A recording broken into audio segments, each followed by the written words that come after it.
قناتنا ليتل انجينيرز.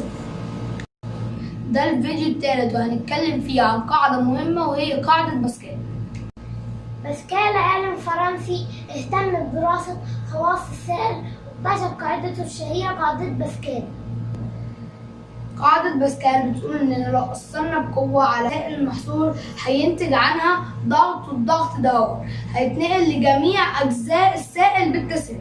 زي ما انتم شايفين في الصورة اللي قدامنا إننا لو أثرنا بقوة على السائل ينتج ضغط، والضغط ده هينتقل لجميع أنحاء السائل بالتساوي. الصورة الثانية بتوضح أكتر قاعدة باسكال، وهي عبارة عن إناء محكم الغلق متوفر عليه مكبس صغير ومكبس كبير، ولما بأثر بالضغط على أي مكبس الضغط بينتقل من المكبس ده للمكبس التاني بالتساوي.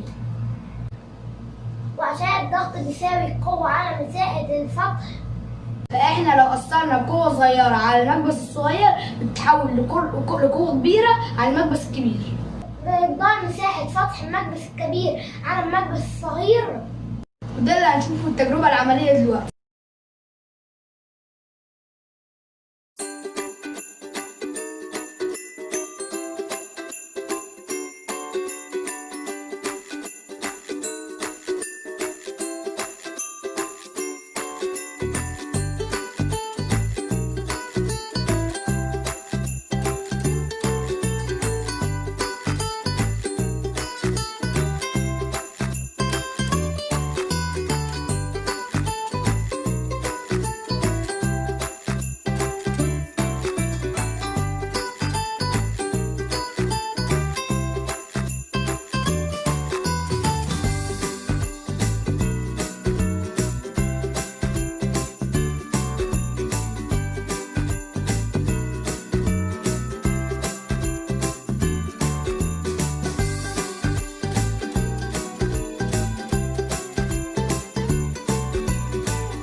لو عجبكم الفيديو واستفدتوا منه ما تنسوش تعملوا لايك وشير وسبسكرايب وتضغطوا على جرس التنبيه عشان يوصلكم كل فيديو جديد من قناه ليتل انجينيرز. باي.